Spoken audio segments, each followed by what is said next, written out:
यिनै विषयहरूका साथ आँखीझ्यालमा हार्दिक स्वागत। पूर्वी नेपालको मध्य पहाडी क्षेत्रमा सामुदायिक वन साह्रै नै सफल छ, तर त्यहीँकै उच्च पहाडी क्षेत्रहरूमा वन संरक्षणको प्रयास राम्रोसँग हुन सकेको छैन। काठ र दाउराका लागि हाम्रो राष्ट्रिय फूल गुराँस धमाधम काटिँदैछ। मोहन मैनालीको रिपोर्ट।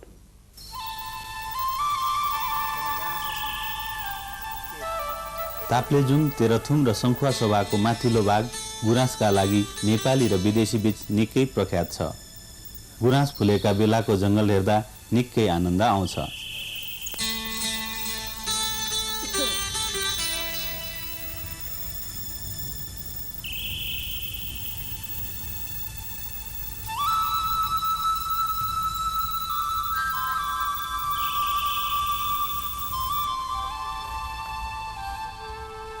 विभिन्न प्राकृतिक छटा र मानवीय अतिक्रमण उस्तो नभएको वनको आनन्द लिन सकिने थोरै ठाउँमध्ये एक पर्छ यो ठाउँ पनि।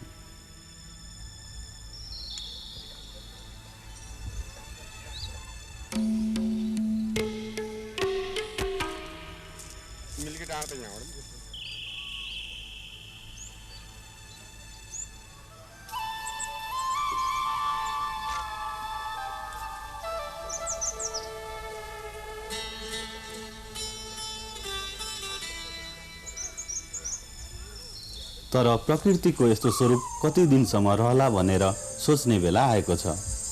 पहिले गुराँसले ढाकिएका यहाँका पाखामा आजभोलि जताततै ठुटा मात्र देखिन्छन्।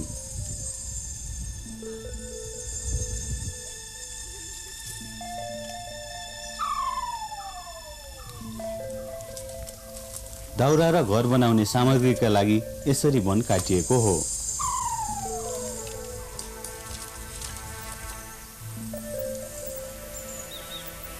जङ्गल मासिँदै जाँदा दाउरा र निगालो पाउन कठिन भएको छ।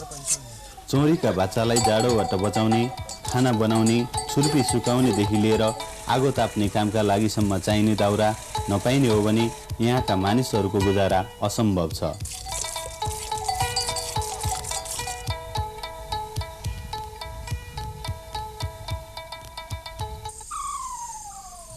जङ्गल मासिएपछि यस्ता जडीबुटी र नेपाली कागज बनाउने कच्चा पदार्थ अल्लो पाइन छाड्छन्, जसले गर्दा मानिसहरूको आम्दानी पनि घट्न जाने निश्चित छ।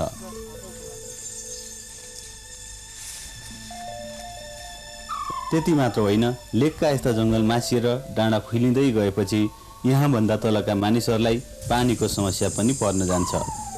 तर यो वनको महत्त्व बुझेर यसको संरक्षणका काम गर्न भन्ने बाँकी नै छ यहाँ। तर वन फाँडिएर दुःख पाइसकेका मानिसहरूले भने वन संरक्षण गरेका उदाहरणहरू पूर्वी नेपालका पहाडी भागमै पनि पाइन्छन्। पाँचथरको सदरमुकाम फेदिम बजार नजिकैको बान्द्रे पाखाको वन आजभोलि धेरै मानिसहरूका लागि नमुना बनेको छ। केही वर्ष अगाडिसम्म बोट बिरुवा नभएको पाखो अहिले हराभरा छ।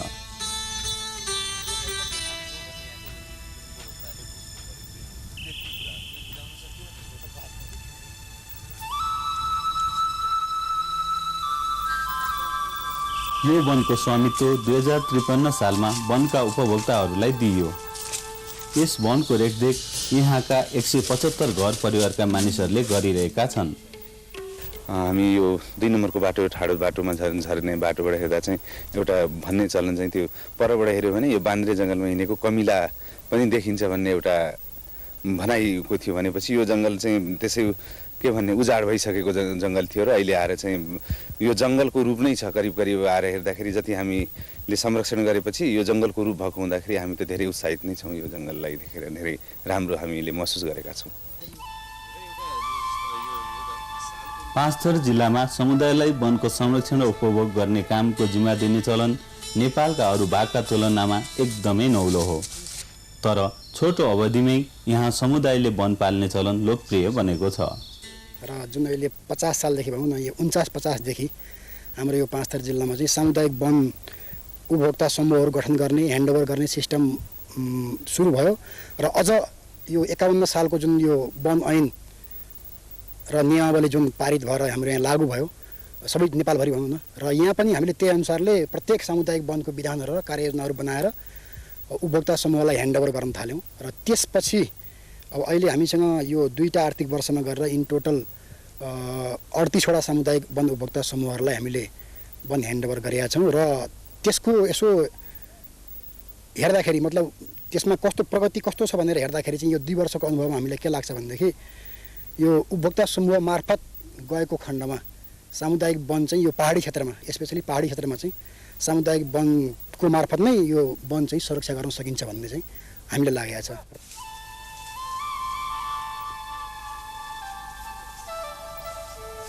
यो वन अहिले यस क्षेत्रका उपभोक्ता र वन कार्यालयका कर्मचारीका लागि तालिम दिने नमुना ठाउँ भएको छ।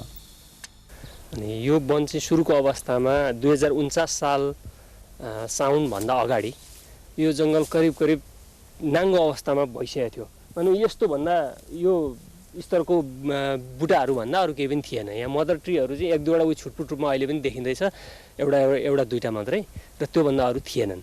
अब त्यो अवस्थादेखि हामीले चाहिँ यसलाई संरक्षण गर्नुपर्छ। संरक्षण गर्न पाइयो भनेदेखि अलिकति हाम्रो यहाँको उपभोक्ताहरूलाई भोलि सघाउ पुग्छ कि इन्धन र टिम्बर दुइटै कामको लागि सघाउ पुग्छ भन्ने उद्देश्यले हामीले सोच बनाइरहेका थियौँ र पहिलेदेखिकै हामीले डिएफओ साहबहरूसँग कुराकानी पनि गर्दै आयौँ। पहिलेको डिएफओ साहब भनेको खेम चापागाई हुनुहुन्थ्यो। उहाँलाई हामीले यो वनलाई चाहिँ हामीलाई गरिदिनुहोस्, सामुदायिकमा परिणत गरिदिनुहोस् भनेर मैले पनि कुरा राखेँ, तर उहाँको समयमा भएन। र पछि गएर डिएफओ सुरेन्द्रलाल कर्णको समयमा हामीले कार्ययोजना बनाएर यो वनलाई संरक्षण सुरु गऱ्यौँ। संरक्षण सुरु गरिसकेपछि हामीले यसलाई चाहिँ यसमा चाहिँ यो वनमा र अहिलेसम्म पनि हाम्रो के छ भनेदेखि यो सोत्तर सबैभन्दा साधारण चिज भनेको यो सोत्तर भयो, पत्कर झरेको, र यो पनि नियन्त्रण गरेका छौँ। र योदेखि लिएर सबै चिज नै यहाँभित्र पस्न ओर्न हात हतियार लिएर पस्न ओर्नलाई अहिले टोटली बन्द गरेका छौँ। बन्द गरेको कारणले नै अहिलेसम्म यो वनको अवस्था अब 49 साल साउनदेखि यता 49 साल साउनदेखि अहिलेसम्मको अवस्थामा यो वनको हैसियत अहिले अब यस्तो अवस्थामा पुग्यो। पूर्वी नेपालको मध्य पहाडी भागको यस्तो सफलता उच्च पहाडी भागमा पनि प्राप्त गर्न सके विश्वकै लागि महत्त्वपूर्ण हिमाली क्षेत्रको वन जोगाउन सकिने थियो।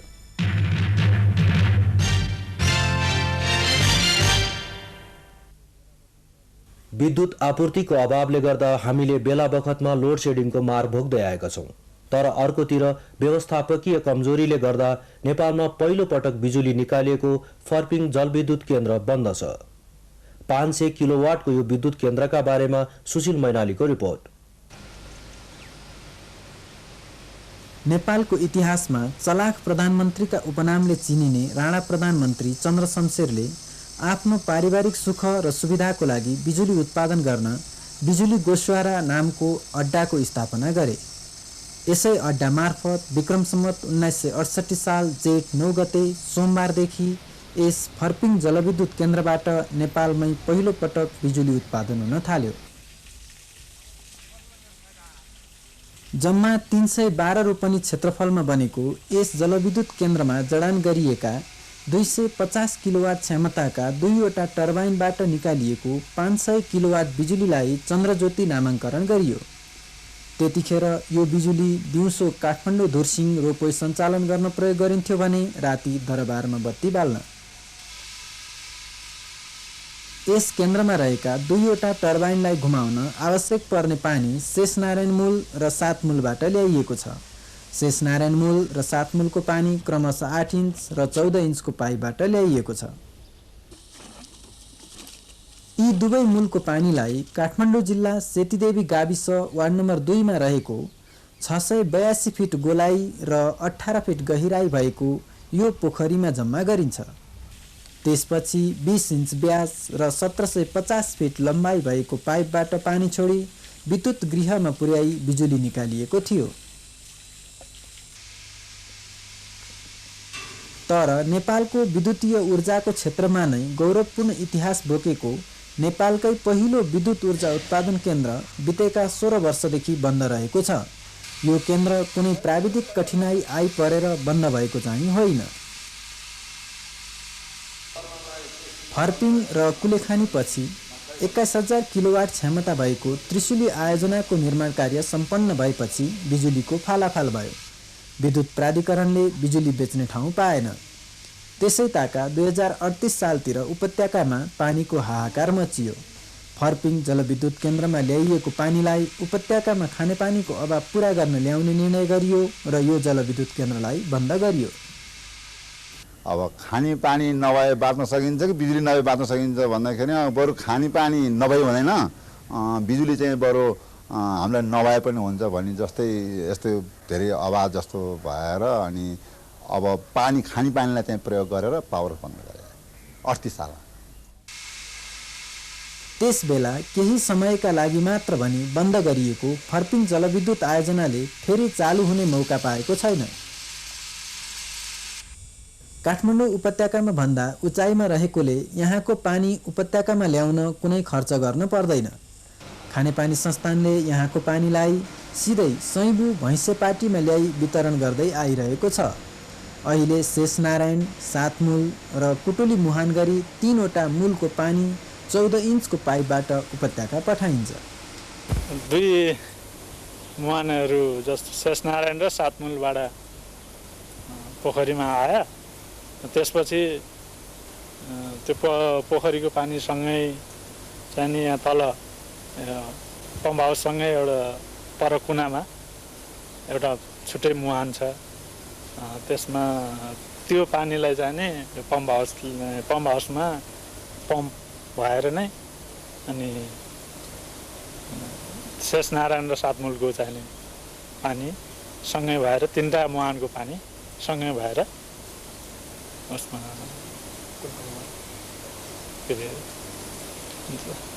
सैबु रिजर्भरमा जान्छ।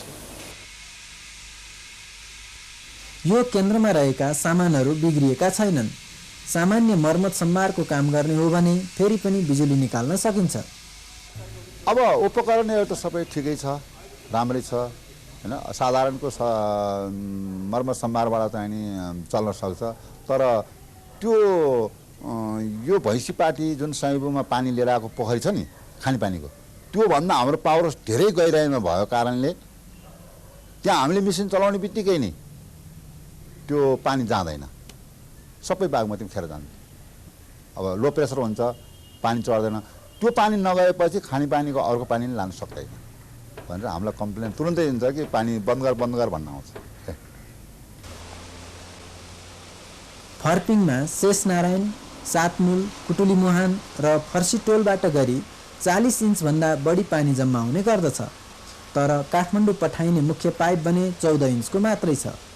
जुहावटको लागि केही पानी छोडिदिने हो र खेर गइरहेको सबै पानीको प्रयोग गरी खानेपानी संस्थानले ल्याउने हो भने बाँकी रहेको पानीले यो जलविद्युत केन्द्र पनि सञ्चालन हुन सक्ने देखिन्छ।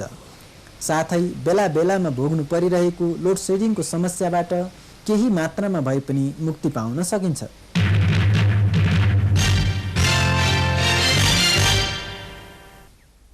छिमेकी मुलुक भारतमा पटाका र आतशबाजीलाई प्रतिबन्ध लगाउने माग बढिराखेको छ।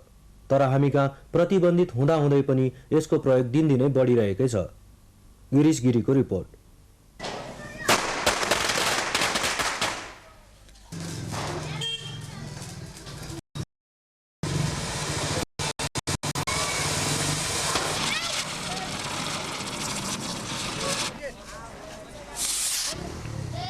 तिहारका बेला हाम्रा परम्परागत देउसी र भैलोले जसरी मौलिकता गुमाउँदै गएको छ, त्यसरी नै तिहारमा भुइँचम्पा, रकेट र पटाका पड्काएर रमाउनुपर्छ भन्ने मान्यताले दिन प्रतिदिन हाम्रो समाजमा जरो गाड्दै जान थालेको छ। पटाकाको इतिहासलाई छिमेकी मुलुक चीनसँग जोड्ने गरिन्छ। त्यहाँ सयौं वर्ष अघिदेखि कुनै पनि उत्सव वा रमाइलो बेलामा विस्फोटक पदार्थहरूको प्रयोग गरिँदै आएको छ। तर तिहारमा पटाका पड्काउनुपर्छ भन्ने सोचाइ भने हामीले अर्को छिमेकी मुलुक भारतबाट भित्र्याएका हौँ। आगलागी वा शारीरिक चोटपटकको खतरा मोलेर गरिने यो मनोरञ्जनले जुनसुकै बेला पनि कुनै निर्दोषको घर खरानी बनाउन सक्छ। राजधानीमा पनि यो घटना बारम्बार भएको छ। हरेक वर्ष तिहारमा सबभन्दा बढी आगलागी हुन्छ। पटक्का भैचम्पा उडाएर सबै क्षति गराउने, अब फुसको घर हुन्छ, परालको कुन्यौहरू हुन्छ, सबै जताभावी नै छोडिदिन्छन्, उडाइदिन्छन्। त्यो उडाएको हुनाले धेरै जस्तो आगलागी भइरहेको हुन्छ बारम्बार। त्यति भइरहेको हुन्छ। लक्ष्मी पूजा दिन सामान्य धेरै नै आगलागी हुन्छ र फुर्सदै पाइँदैन र कतै जाउँ भने घर तिहार मान्न पनि पाइँदैन। यो एउटा रोकथाम गर्न सकेदेखि धेरै राम्रो हुन्थ्यो। भुइँचम्पा र पटकाबाट स्वास्थ्य समस्या तथा शारीरिक क्षतिको सम्भावना पनि उत्तिकै देखिन्छ।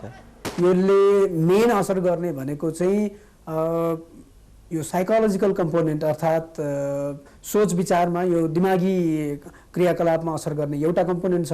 अर्को चाहिँ फिजिकल कम्पोनेन्ट छ, जस्तो आँखामा पर्ने असर भयो, कानमा पर्ने असर भयो, छालामा पर्ने असर भयो, अब कपालमा या त्यस्तो बलिहाल्ने खालको लुगाहरू छ त्यस्तो खालको बर्न हुने त्यस्तो विभिन्न खालको असरहरू चाहिँ पर्न जान्छ।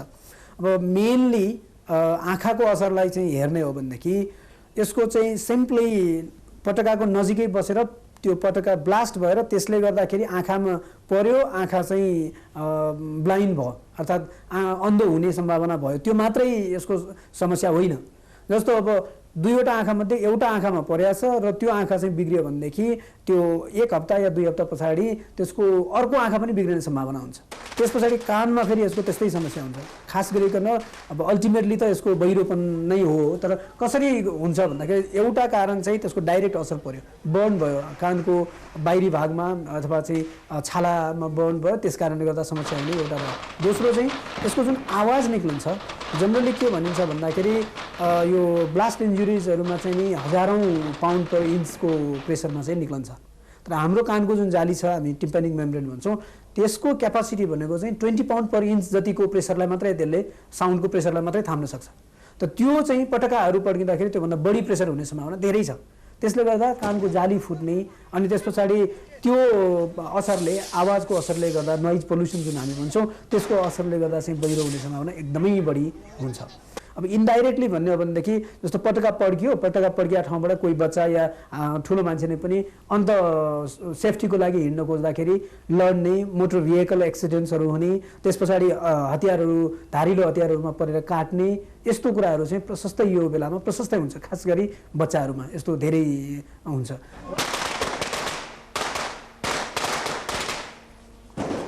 रकेट, पटाका, भुइँचम्पा जस्ता मनोरञ्जनका घातक सामग्रीहरू हामी कहाँ छिमेकी मुलुक भारतको सीमावर्ती भागबाट भित्र्याइने गरिन्छ। प्रहरी प्रशासनले यसतर्फ कडाइको साथ कदम चालेको दाबी गरे पनि यस्ता सामान राजधानीभित्र सर्वसुलभ रूपमा उपलब्ध हुने गरेका छन्।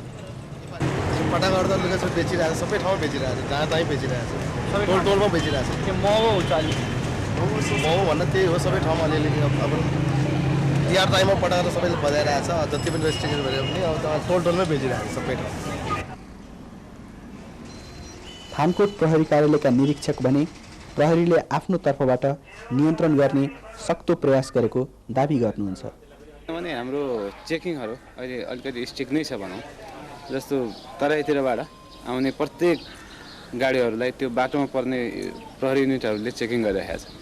त्यसकारण चाहिँ त्यहाँबाट तिनीहरू छुटकारा पाउन सक्दैन। त्यसपछि त्यो चेकिङ सकेपछि मैले यहाँ चाहिँ अब थानकोटमा एउटा कडा चेकिङ राखेको छु। त्यसमा चाहिँ नि के छ भने मैले 4 किसिमको टोली चाहिँ गठन गरेको छु। पहिलो त त्यहाँ उता अलिकति नाकाहरू हुन्छ, चोर बाटोहरूबाट जाने सम्भावना हुने हुनाले त्यहाँ ती नाकाहरूको लागि मैले सिभिलमा एउटा चाहिँ सुराकी टोली राखेको छु। र तिनीहरूले त्यो के गर्छ भने तिनीहरूले बाटोमा चाहिँ कुनै मान्छेहरू यात्रीहरू त्यो बोकेर उत्रिन्छ, उत्रेपछि ती चोर बाटोबाट जाने सम्भावना हुन्छ भनेर त्यसको लागि त्यो ड्युटीले हेर्छ भने यसपछि आयो यता हजुरको यो चोकमा चाहिँ नि एउटा चेकिङ ड्युटी छ। त्यसमा चाहिँ 20 जना जति हुन्छ जर्नली। त्यो 20 जनाले बिहानदेखि भनौँ न 12 घन्टाको रोटेसन मिलाएर त्यसले चेकिङ गर्छ र त्यो चेकिङबाट चाहिँ नि फेरि एकदम डिपली चेकिङ हुन्छ। त्यसले बसहरू भनौँ विभिन्न सवारी साधनहरूलाई एउटा डिपली चेकिङ गर्छ। कुनै पनि त्यसको सम्भाव्य स्थानहरू जति छ पाउन सक्ने सम्भाव्य स्थानहरू जस्तो भ्याक्युमहरूमा बढी हुन्छ भनौँ, झोलाहरूमा, कार्टुनहरूमा, अनि त्यस्तै अब यो कपडाको गाँठहरू सँगसँगै सटाएर विभिन्न हिसाबले कन्सिल गरेर त्यो ल्याउने सम्भावना हुन्छ। त्यसलाई चाहिँ डिक्की भयो, ड्राइभर काउन्टर भयो, ड्राइभरको क्याबिन भयो, त्यसमा चाहिँ डिबले त्यसले चेकिङ गर्छ।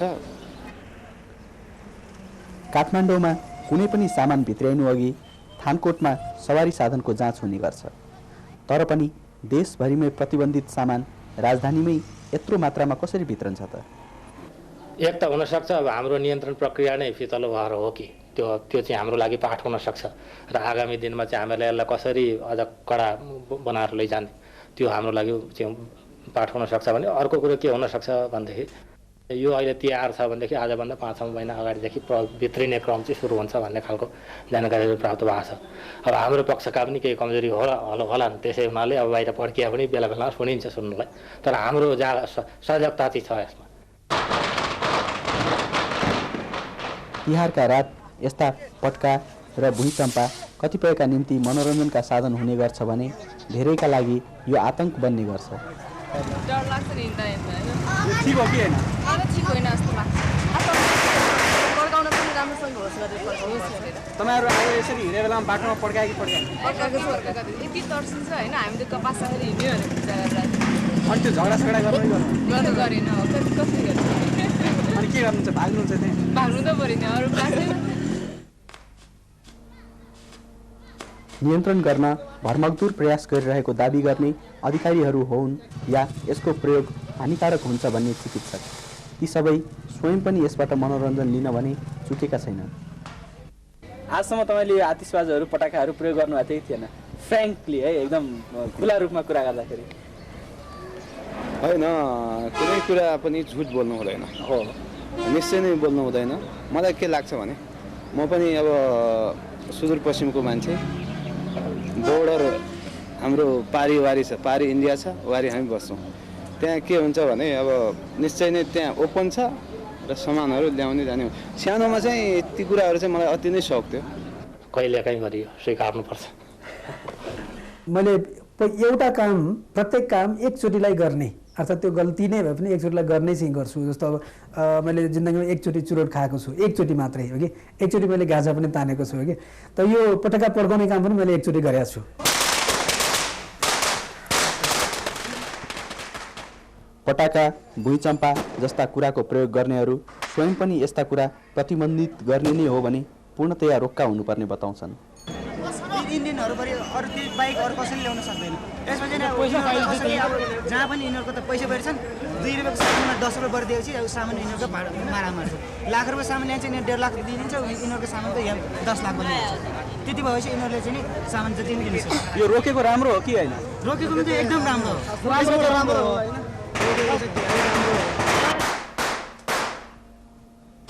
चर्को आवाज र एकछिनको रमाइलोका निम्ति गरिने यो मनोरञ्जनले यथार्थमा पैसाको ठुलो मात्रामा नाश गरिरहेको छ। यस्ता पटाका र भुइँचम्पाकै लागि वर्षेनी करोडौँ रुपैयाँ भारत पुगिरहेको छ। अर्कोतर्फ यसलाई नियन्त्रण गर्ने प्रशासनको भनाइ र गराइमा तालमेल नमिल्दा फितलो हुँदै गइरहेको छ।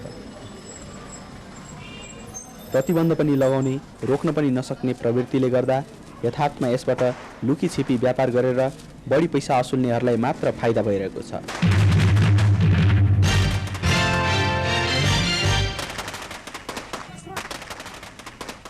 आजलाई यति नै। अर्को अङ्कमा फेरि भेटौँला। शुभरात्रि।